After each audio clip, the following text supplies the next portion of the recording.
I've never seen so many cops come at once. That was not normal for this neighborhood for sure. A mother and teen dead after a shooting in a quiet Loveland suburb. Tonight, the new details we're learning about the victims. I tried to fight back, but they overpowered me. Ambushed and overwhelmed by a group of people in Denver. I'm hurt and I feel like a truck hit me. A 71-year-old man says he feels violated and is worried because his attackers are still out there. I never thought it would happen to me. Never. $1 billion up for grabs, but are the players getting played? These stores tend to be concentrated in some way in communities that have lower median incomes, lower levels of education. We're taking a 360 in-depth look at the lottery in Colorado, who are the real winners, and who's getting left holding the bag. We think it makes more sense to take a systemic look at the issue. Good evening, and thank you for watching Denver 7 News on Local 3. I'm Danny New. We begin tonight with an update to a breaking news story we first brought to you last night at 8. Loveland police have provided a detailed timeline of the double murder at a home yesterday afternoon. Police also revealed the ages of the two people shot and killed, 41 years old and 16 years old.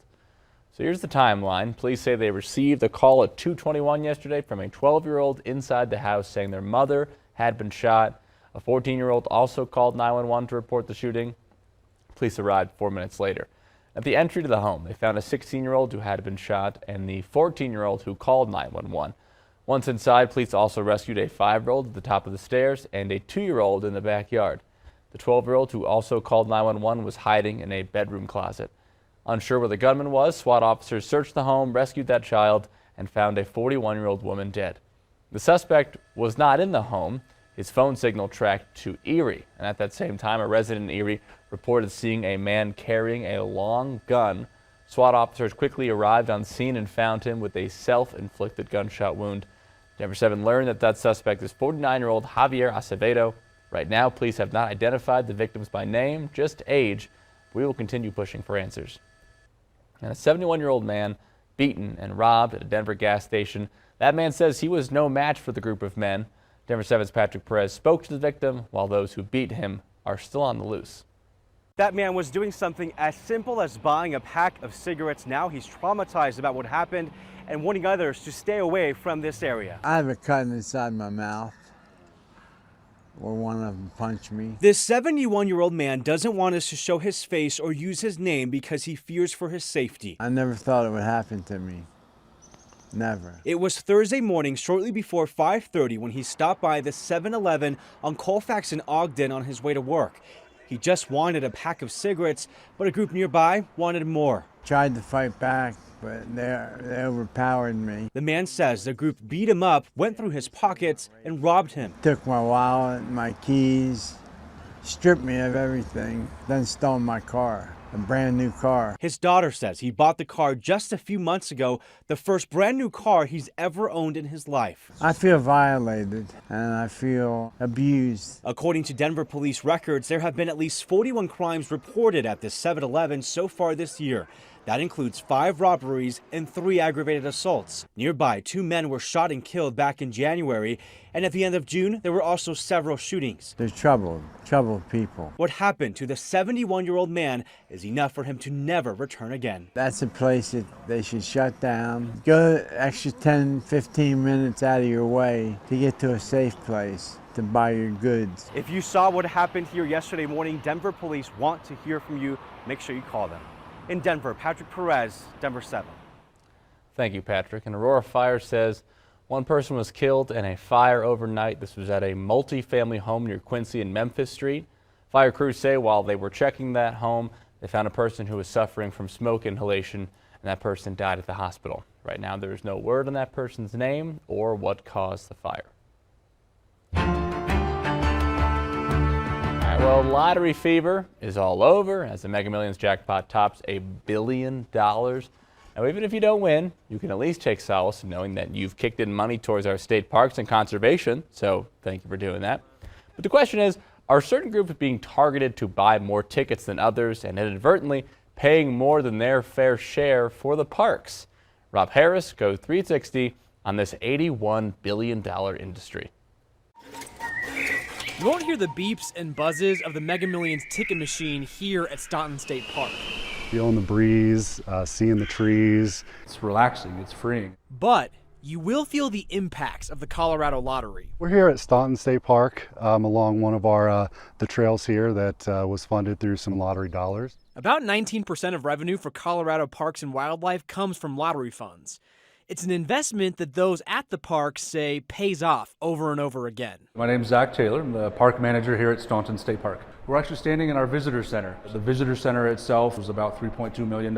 Investments through lottery funds, through Parks and Wildlife funds, give us that opportunity to provide the resource and to protect it, right? So not only are we trying to bring folks to the outdoors, but demonstrate how they can still preserve the resources that we have in the state. So without that money, we would be significantly more limited in what we're able to do. About $17.6 million from the Colorado Lottery goes towards our park system each year, according to Parks and Wildlife. But here's the question. If these are programs we're all supposed to benefit from, are we all paying into them equally? That's a question that a group of journalists with the Howard Center for Investigative Journalism set out to answer. We are intensely interested in stories that center around questions of equity. The Howard Center analyzed data of lotteries across the country, including Colorado's, honing in on where lottery tickets are being sold. We found in pretty much every state we looked in is that these stores tend to be concentrated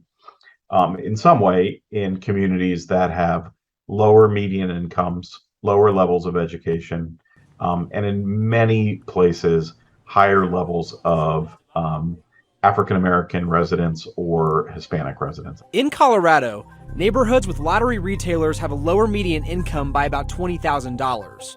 About 31% of the residents have only a high school degree or lower, compared to 22% statewide. And they over-index with Hispanic residents by about 6%. Most of the coverage we see around lotteries is about big jackpots and who's winning, and we think it makes more sense to take a systemic look at the issue. Responsible gaming really means protecting our players and not taking advantage of them and doing everything we can. Tom Seaver is the director of the Colorado Lottery. He says looking just at the location of lottery sellers misses the full story. We have about 70% chain retailers, so 7-Eleven picks their locations, Circle K picks their locations, we don't pick their locations. I think it's more important to look at the demographics of the actual players, and that's what we have much more, refined information about, because that's what we really care about.